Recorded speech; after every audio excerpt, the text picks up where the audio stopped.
أعوذ بالله من الشيطان الرجيم. بسم الله الرحمن الرحيم. وإذ قال إبراهيم لأبيه وقومه إنني براء مما تعبدون إلا الذي فطرني فإنه سيهدين وجعلها كلمة باقية في عقبه لعلهم يرجعون. سابقہ آیتوں میں ذکر تھا مشرکین کی بدعقیدگی، جو بت پرستی اصل بنیاد تھی، اور پھر من مانی وہم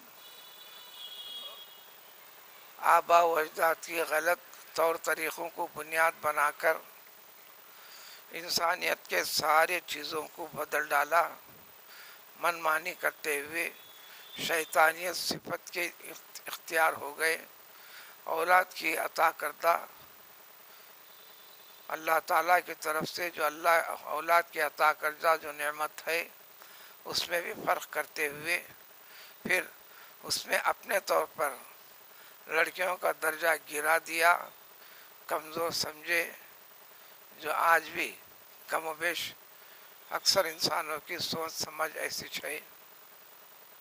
لیکن انہوں نے دین والے معاملے میں بیٹیوں کو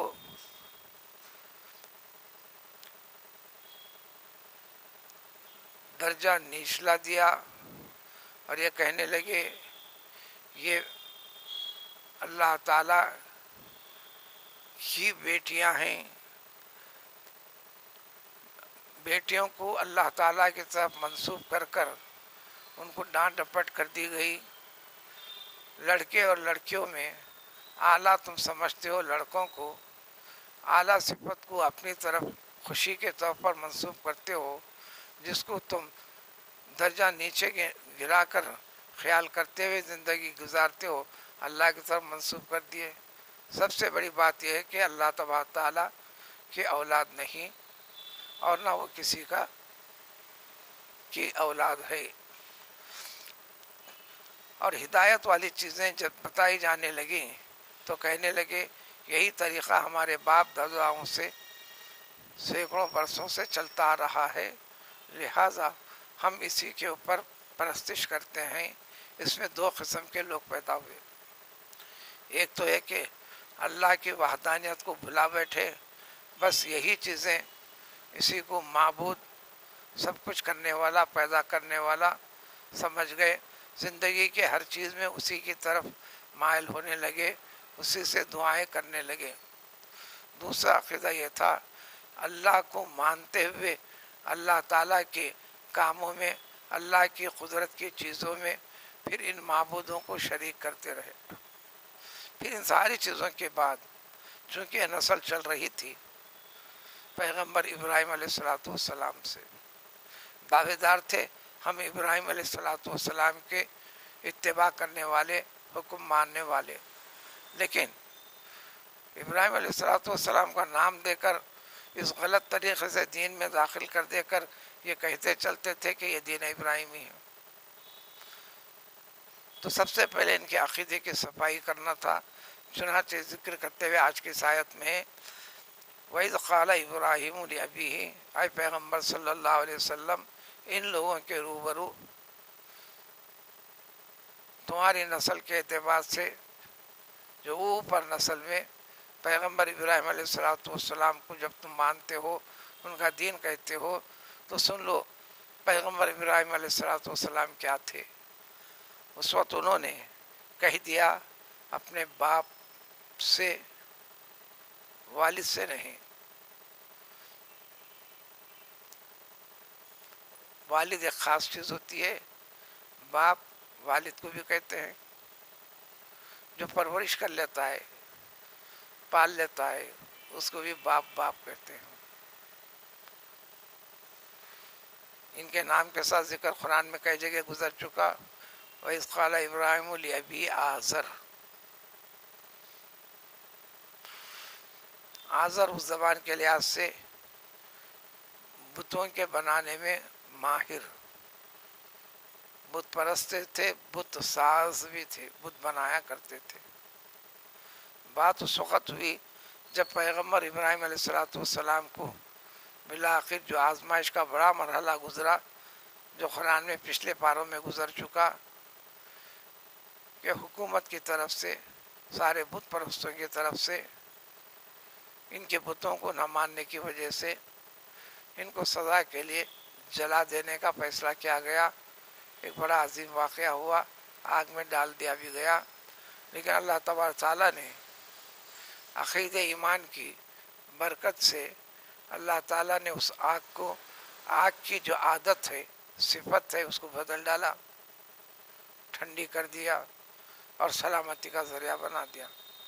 تو پیغمبر ابراہیم علیہ السلام کو جب آگ سے جب نکل گئے، آپ کو یہ لاجواب ہو گئی تھی ساری قوم، پھر بھی آپ خاموش نہیں رہے، پوری قوم میں اعلان کر دیا، بشمول جو آپ کی پرورش کرتے تھے، ان کے باپ، ان کو بھی، اور سارے کے سارے اس قوم کے لوگوں کو بھی، جو بادشاہ تھا نمرود تھا، ان تمام کے تمام کو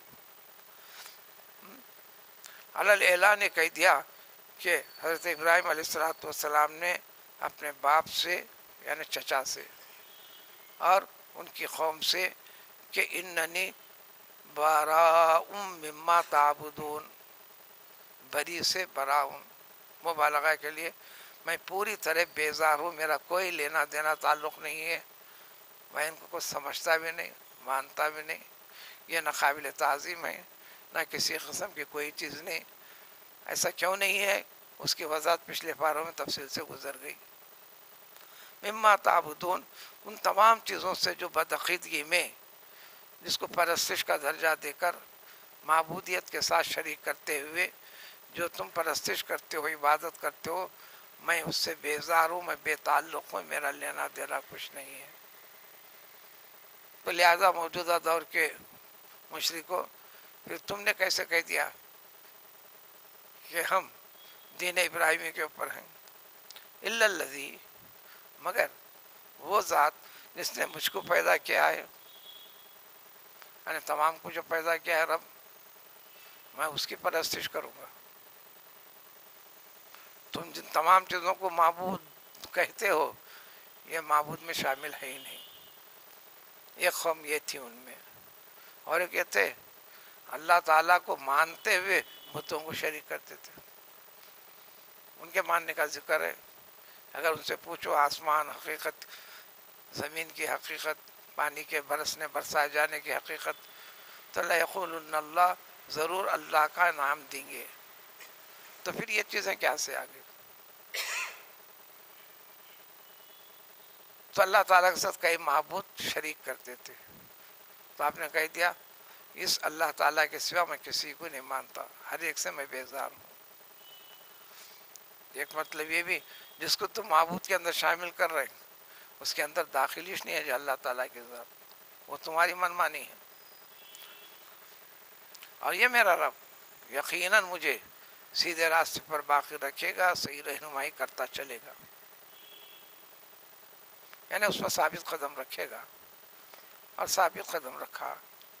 وجعلها، اس کے بعد اللہ تعالیٰ نے پیغمبر علیہ السلام کا یہ جو کلمہ ہے، یہ پیام جو ہے، سیہدینی، مجھے سیدھے راستے پر قائم باقی رکھے گا، مجھے ثابت قدم رکھے گا، میں سے اسی سے رجوع ہوتا ہوں۔ اس کلمے کو اللہ تعالیٰ نے ہمیشہ کے لیے باقی رکھا، پیغمبر ابراہیم علیہ السلام کے گزر جانے کے بعد بھی، قیامت تک بھی وہی باقی ہے۔ اس امت کو بھی جگہ جگہ وَاتَّبِعُوا مِلَّةَ ابراہیم حنیفا، ملت جو دین ہے ابراہیم علیہ السلام کا، اے مسلمانوں اسی کی اتباع کرنا ہے تمہیں۔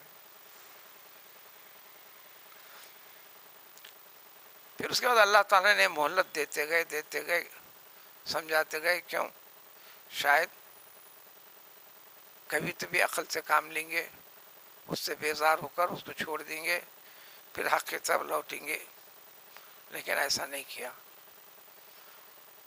تو اللہ تعالیٰ نے چلو دنیا چاہتے، دنیا میں چھوڑ دیا انہیں، بل متعت ہؤلاء، تو اللہ تعالیٰ کا ارشاد ہے اے مشرکو، ہم نے تمہیں زندگی دی، زندگی کے سے انجوائے ہونے کے سارے مزے دے دیے. حکومت کرنا چاہتا ہے حکومتیں دے دی، اقتدار چاہتا ہے اقتدار دے دی، عمر دینا ہے وہ عمر میں دے دی، دنیا داری دینا ہے دنیا داری بھی دے دی، دنیا داری میں بڑا مقام پاتے ہو تو وہ بھی دے دیا. تقاضا تو یہ تھا کہ عذاب بھیج کر ہلاک کو برباد کر دینا، لیکن اللہ تعالیٰ کبھی آزمائش اس طرح بھی کرتے ہیں. وہ آباءہم، اور ان کے باپ داداؤں کو جو نسل چلتے آ رہی ہے مشرکوں کی، حتیٰ جاءہم بالآخر، حق پیغمبر صلی اللہ علیہ وسلم، حق اللہ تعالیٰ کا کلام پاک، اور رسول مبین، اور ایک رسول محمد صلی اللہ علیہ وسلم کو سارے پیام خدا بندی کی حقیقت سمجھانے بتانے کے لیے بھیج دیا تاکہ سدھر جائیں. اور جتنے بت پرست تھے تقریباً سارے کے سارے صحابہ مشرک تھے، مضبوط پختہ مشرک تھے. جب حقیقت سمجھ میں آئی پوری طرح نفرت کر کر اپنی رگ رگ سے وہ غلط چیز کو ختم بھی کر دیا. جب ختم کر دیے تو اللہ تعالیٰ سارے گناہ کو معاف کر دیا، دیندار بنا دیا، دین کے پاس ثابت قدم رکھا. جب حق آ گیا تو یہ لوگ ماننے کے بجائے جب بات سمجھ میں نہیں، سحرن، یہ جادو ہے کہہ دیا کلام پاک کو. یہاں سیر اس معنی میں ہے باطل کے پر اڑے رہے، باطل کو حق کہنے لگ گئے، اور جو حق ہے صحیح ہے اس کو باطل غلط قرار دے دیے. جادو جو سمجھ میں نہ آتا ہو. وَإِنَّا بِهِ كَافِرُونَ، اور یہ بھی اعلان کر دیا ہم اس کو اللہ تعالیٰ کا کلام نہیں مانتے، نعوذ باللہ، اس کو حقیقت نہیں سمجھتے، ان کو رسول نہیں سمجھتے. جب ایک چیز سمجھ جائیں تو ساری چیزوں کو ماننا پڑے گا. الٹی حجت کرتے ہوئے کہہ دیے ایک شخص دنیا میں کوئی بڑے پوزیشن والا نہیں ہے، نہ امیر ہے نہ کبیر ہے. مالی اعتبار سے مکے کے اندر، طائف کے اندر بڑی بڑی دو شخصیتیں ہیں. اشارہ تھا مکے کا ایک مشہور شخص تھا، مال و دولت کے اعتبار سے بڑا، ولید بن مغیرہ. طائف کے شخصوں میں عروہ ابن مسعود ثقفی. حجت کرتے ہوئے نبی علیہ الصلوۃ والسلام کی نبوت کا انکار کرتے ہوئے، اس کلام پاک کا انکار کرتے ہوئے، جب اللہ تعالیٰ کا کلام نازل ہو رہا ہے تو ایک مشہور شخصیت کے اوپر نازل ہونا تھا، تو کیوں نہیں اتارا گیا قرآن ان دو بستیوں میں سے کسی ایک بستی کے بڑے آدمی کے اوپر؟ تو دنیا کیا سمجھتی ہے؟ پیسے والا ہے تو بڑا ہے.